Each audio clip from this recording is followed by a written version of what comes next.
আজকে আমি তোমাদেরকে একটি সূর্যোদয়ের ছবি এঁকে দেখাবো, তাই প্রথমে একটি ঘর করে নিচ্ছি। এরপরে ঘরে দরজা জানালা করে দিলাম। এই পাশে আরও একটি ঘর করে নিলাম। এরপরে ঘরের পিছনে একটি গাছ করে দিচ্ছি। একটা সোজা করে এরপরে দাগ টেনে দিচ্ছি। এখান থেকে একটা মাটি করে দিচ্ছি, মাটিটা ডবল দাগ হবে। এরপরে এখানে দুটো পাহাড় করে দিচ্ছি। দুটো পাহাড়ের মাঝখানে সূর্য থাকবে। এই পাশে একটা ছোট করে পাহাড় করে দিচ্ছি আর নিচে একটা নৌকা করে দিচ্ছি। এরপরে ভিতরটায় ছোট ছোট করে দাগ টেনে দিচ্ছি। এখানে দড়ি করে দিচ্ছি, নৌকাটা দড়ি দিয়ে বাঁধা রয়েছে। এখানে দুটো তাল গাছ করে দিচ্ছি। এবারে আমি তাল গাছের পাতাগুলো করে দিচ্ছি। পাতাগুলো একটু সরু সরু করতে হবে।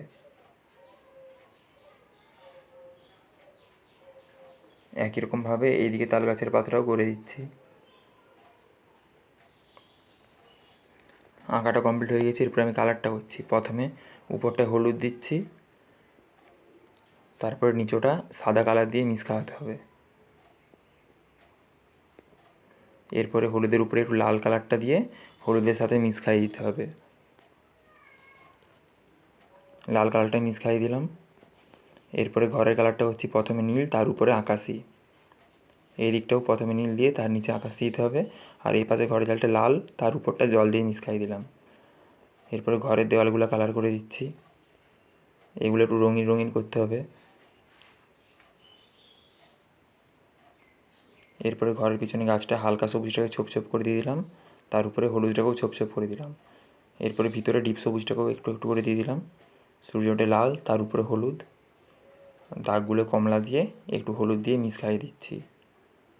কমলাটা আর একটু ডিপ করে দিয়ে দিলাম। এরপরে আমি সাদা কালার দিয়ে মেঘটা করে দিচ্ছি। সাদা কালারটা একটু ডিপ ডিপ করে দিতে হবে।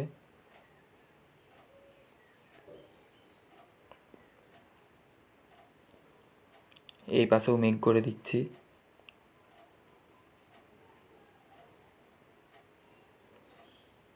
মেঘ করা হয়ে গিয়েছে। এরপরে তাল গাছের পাতাটা ডিপ সবুজ, তার উপরে একটু করে হলুদ দিয়ে দিচ্ছি। এদিকের পাতাটাও একই রকম ডিপ সবুজ হলুদ হবে। এরপর নিচেগুলো একটু করে নীলটা দিয়ে ডিপ সবুজের সঙ্গে মিক্স খাইয়ে দিচ্ছি। এরপরে আমি পাহাড়টা কালার করছি বেগুনি আর তার নিচটা সাদা। সাদা কালারটা ভালোভাবে মিক্স খাওয়াতে হবে।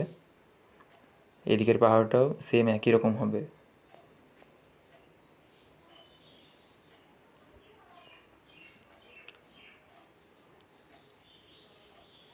এরপরে মাটিটা কালার করে দিচ্ছি। ধারটায় হালকা সবুজটা দিয়ে দিতে হবে, তারপরে হলুদ কালারটাকে মিক্স খাইয়ে দিতে হবে সবুজের সাথে। মিক্স খাওয়ানো হয়ে গিয়েছে। এরপরে জলটার কালার করছি। প্রথমে ধারটা নীল, তারপরে সাদা।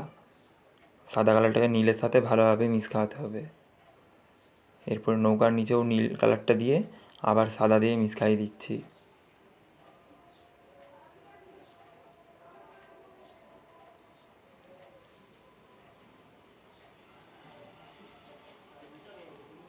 এই কোণটাতে একটু নীল কালারটা দিয়ে আবার একটু সাদা দিয়ে মিক্স খাইয়ে দিলাম। এরপরে উপরটা একটু হলুদ কালারটা দিয়ে ওটাকে আবার সাদা দিয়ে মিক্স খাওয়াতে হবে। সূর্যের আলোটা জলের মধ্যে পড়েছে, ওই জন্য জলটা একটু হলুদ দেখাচ্ছে। এরপরে জলটাতে নীল রঙটাকে সরু সরুভাবে টেনে দিচ্ছি। এরপরে তাল গাছটায় প্রথমে ধূসর কালার দিচ্ছি, তারপরে ধারটা একটু কালোটা দিয়ে মিক্স খাইয়ে দিচ্ছি।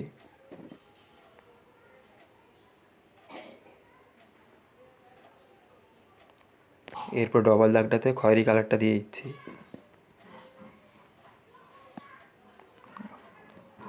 এরপর নৌকার কালারটা প্রথমে মাটি কালার দিচ্ছি,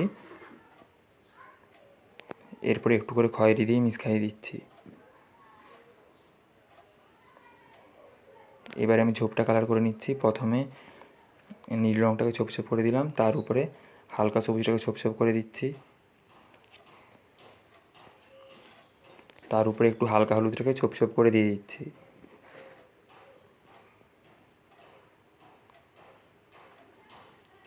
এরপরে এগুলোতে প্রথমে খয়েরি কালার দিচ্ছি, তারপরে একটু করে কালো দিয়ে মিক্স খাইয়ে দিচ্ছি।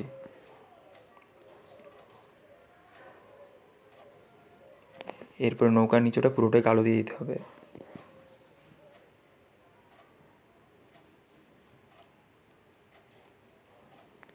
এবারে আমি জানালা দরজাগুলোকে কালো করে দিচ্ছি। কালো করা হয়ে গেছে। এরপরে ধারগুলো পুরোটাই কালো কালারটা বুলিয়ে দিতে হবে। কালো কালারটা একদম সরু সরু করে বুলাতে হবে।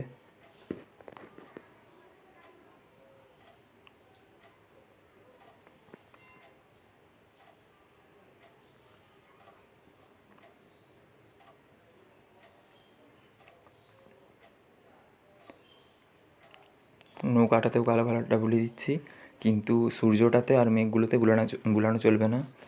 এরপরে আমি মার্জিনটাতেও কালো কালারটা বুলিয়ে দিচ্ছি।